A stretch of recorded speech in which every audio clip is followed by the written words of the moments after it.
ചേട്ടാ, CPI അതൃപ്തിയിലാണ്, അതെ, മുസ്ലിം ലീഗും അതൃപ്തിയിലാണ്. അതെ. നിലമ്പൂർ ഉപതിരഞ്ഞെടുപ്പും വരുന്നു.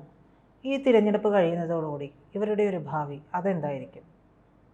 CPI അതൃപ്തിയിൽ എന്ന് പറയുന്നത് ഇടതു മുന്നണിയിൽ LDF-ൽ രണ്ടാമത്തെ കക്ഷി, അതുപോലെ UDF-ൽ രണ്ടാമത്തെ കക്ഷിയാണ് ലീഗ്. ഇത് നമ്മൾ രണ്ടും കൂടെ ഒരു ത്രാസി വെച്ച് നോക്കുമ്പോൾ ഏറ്റവും കൂടുതൽ കനം കൂടി നിൽക്കുന്നത് ലീഗിന്റെ UDF-ലെ അതൃപ്തി തന്നെയായിരിക്കും.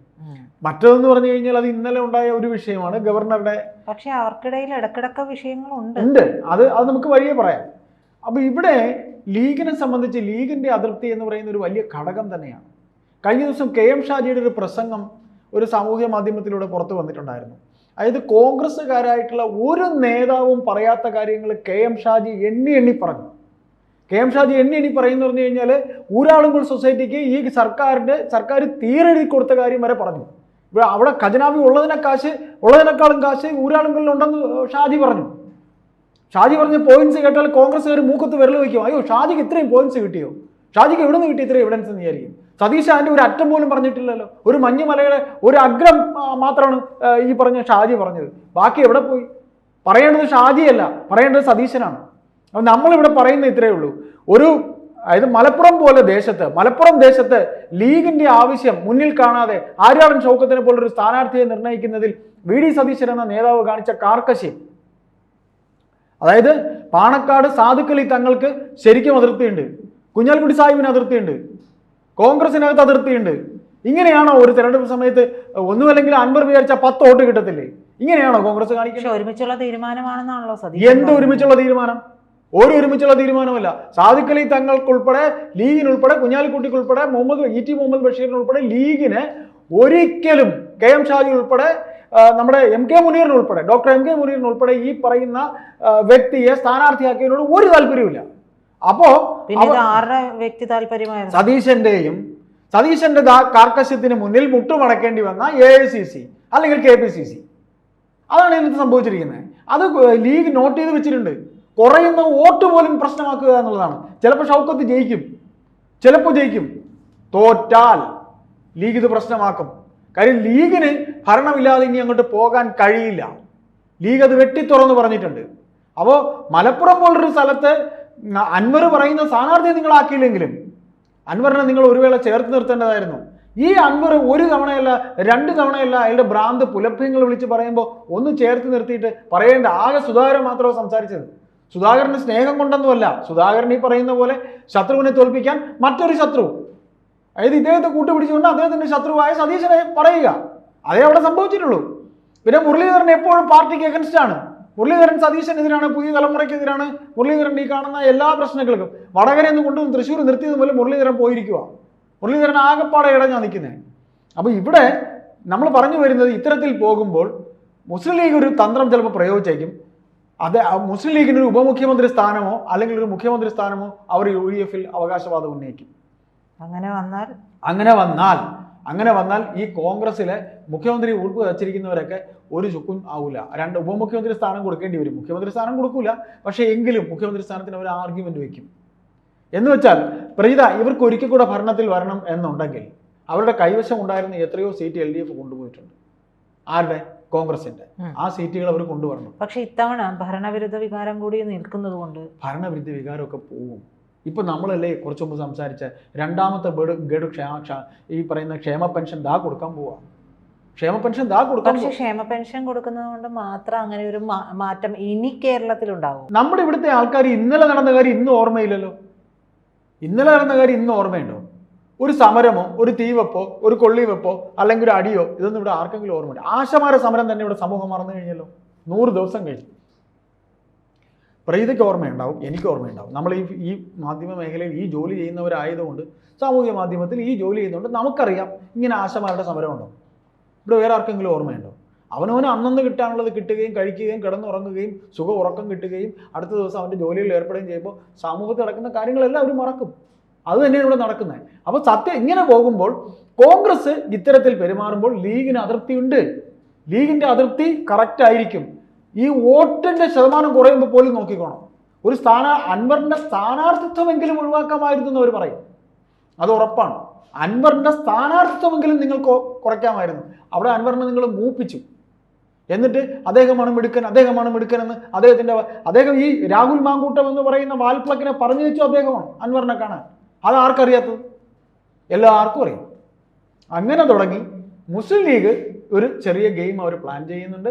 ലീഗ് ഇലക്ഷൻ കഴിയുമ്പോൾ അവർ ചില ആർഗ്യുമെന്റ്സ് വെക്കും.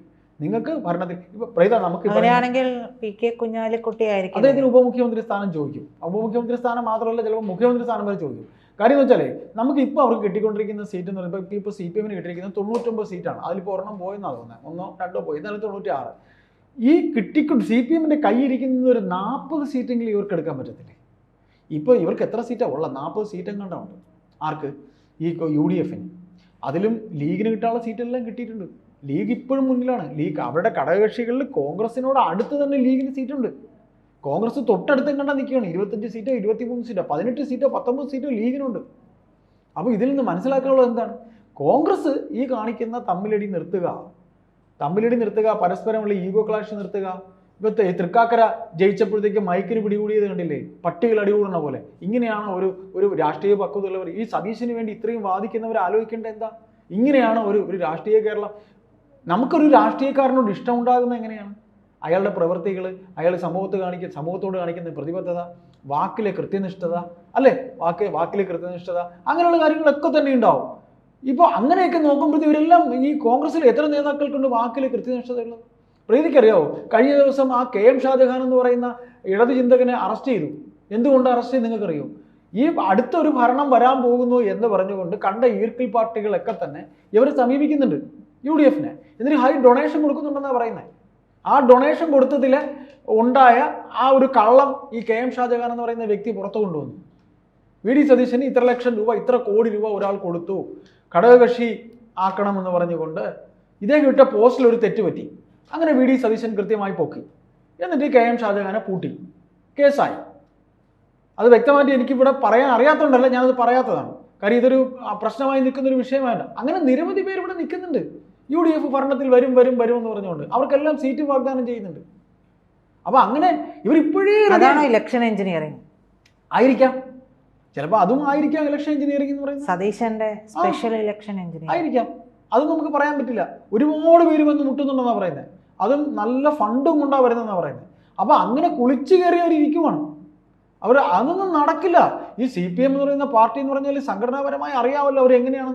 അല്ല, CPM-ന്റെ ഒരു പ്രശ്നമല്ല, അവരുടെ ഒരു മികവ് എന്ന് പറയുന്നത് ഇതൊക്കെ പറഞ്ഞാലും അവസാന നിമിഷം അവർ പ്രവർത്തിക്കും. അവരുടെ വോട്ട് പെട്ടിയിലാക്കും. അവരുടെ വോട്ട് പെട്ടിയിലെടുക്കാൻ അവരെന്തും ചെയ്യും. അവരുടെ ഈ ഇടഞ്ഞു നിൽക്കുന്നവരെയൊക്കെ അവർ കൂടെ നിർത്തും, പിണങ്ങി നിൽക്കുന്നവരെയൊക്കെ അവർ കൊണ്ടുവരും, എന്നിട്ട് വോട്ട് അവർ ജയിപ്പിക്കും. അതാണ് അവരുടെ രീതി. അതിലൊന്നും ഇവർക്കൊന്നും ചെയ്യാൻ പറ്റത്തില്ല. അപ്പോൾ KM ഷാജഹാനെ ഒതുക്കാൻ നോക്കിയത് അതിൻ്റെ ഒരു വശം. KM ഷാജഹാൻ വെട്ടിത്തുറന്ന് കാര്യങ്ങൾ പറയേണ്ടതും പറയാത്തതും ഒക്കെ പറഞ്ഞു.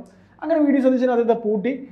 പിന്നെ R. ശ്രീജിത്ത് എന്ന പോലീസ് ഉദ്യോഗസ്ഥൻ അതിൽ പങ്കുണ്ടെന്നൊക്കെ KM ഷാജഹാൻ കഴിഞ്ഞ ദിവസം കേരളമുതലിരുന്ന് പറഞ്ഞു. VS ജീവിച്ചിരിക്കുന്ന കാലം വരെയും ഞാൻ അങ്ങനെ വിതുമ്പി അദ്ദേഹം കരയുകയൊക്കെ ചെയ്തു. KM ഷാജഹാൻ ആദ്യമായിട്ട് അദ്ദേഹം കരയുന്നതൊക്കെ കാണുകയാണ് മീഡിയയിലൂടെ. അപ്പോൾ നമ്മൾ ഇത്രേ പറയുന്നുള്ളൂ. ഇത്തരത്തിൽ ലീഗ് ഇടഞ്ഞു നിൽക്കുന്നത് പോലെ തന്നെ CPI-യും ഇടഞ്ഞു നിൽക്കുകയാണ്. ആർലേക്കറുടെ കാര്യത്തിൽ RSS-ന്റെ ഭാരതമാത എന്ന ചിത്രം ഒരു പരിപാടിക്ക്, സർക്കാരിൻ്റെ പരിപാടിക്ക് വെക്കുമ്പോൾ ആർലേക്കർ അങ്ങനെ വെച്ചതിൽ മുഖ്യമന്ത്രി ഒരു ഉഴപ്പ് മൈൻഡ് കാണിക്കുന്നു. മുഖ്യമന്ത്രിയുടെ ഈ ഉഴപ്പ് മൈൻഡ് എന്ന് പറയുന്നത് ഒരുപാട് അർത്ഥതലങ്ങളുണ്ട് എന്ന് തന്നെയാണ് മറ്റുള്ളവർ പറയുന്നത്. ശരിവെക്കുന്ന രീതിയിലാണ് കാര്യങ്ങൾ പോയിട്ടുള്ളത്. കാര്യം മുഖ്യമന്ത്രി കഴിഞ്ഞ കുറെ നാളുകളായി ഒരു മൃദു സമീപനം RSS-നോട് എടുക്കുന്നു എന്ന് പറയുന്നുണ്ട്. അത് എന്തുകൊണ്ടെന്ന് ചോദിച്ചു കഴിഞ്ഞാൽ RSS ഇങ്ങനെ ഈ പറയുന്ന പോലെ, അല്ലെങ്കിൽ BJP-ക്ക് എന്ന് പറഞ്ഞാൽ ഒരു സാധനം ഇല്ലാതാകുന്നത് ഗ്രാജുവലി അങ്ങ് ഇല്ലാതായി നാമാവശേഷമായി പോകും എന്ന് പറയുന്നത് പോലെ CPM എന്ന് പറയുന്ന പാർട്ടി ഒരിക്കൽ കൂടി ഭരണത്തിൽ വരുമ്പോൾ ഇനിയിപ്പോൾ പൊടി തട്ടിയെടുക്കേണ്ട ബ്രൂവറി ഉണ്ടാവും, പാലക്കാട് ബ്രൂവറി ഉണ്ടാവും. അപ്പോൾ പാലക്കാട് കത്തിക്കോളും. പിന്നെ അത് കഴിഞ്ഞിട്ട് കേരളയിൽ വിഷയം ഈ സെമി പാത വേണമെന്ന് ഈ ശ്രീധരൻ പറഞ്ഞെങ്കിൽ ഇവർ പറയുന്നു അത് പറ്റില്ല എന്ന്. പിന്നെ അത് കത്താനുള്ള വകുപ്പ് ഉണ്ടാകും. അങ്ങനെ അടുത്ത ഒരു 5 കൊല്ലം കേരളം കത്താനുള്ള വകുപ്പ് ഇട്ട് കൊടുത്തിട്ട് അതോടുകൂടി മൂച്ചൂടും മുടിഞ്ഞ് CPM നാമാവശേഷമാവും. പിന്നെ കോൺഗ്രസ് ആൾറെഡി തീർന്നു കഴിഞ്ഞു.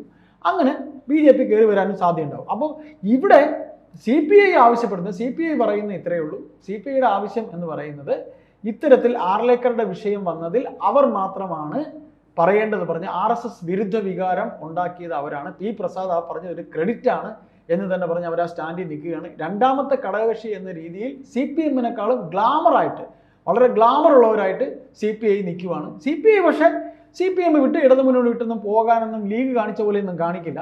അപ്പോൾ ഇവിടെ രണ്ടാമത്തെ മുന്നണികളുടെ അപ്രമാദിത്വത്തിൻ്റെ ഒരു ചിത്രമാണ്, അതിൻ്റെ ഒരു നേർരേഖയാണ് നാം ഇവിടെ കാണിച്ചത്.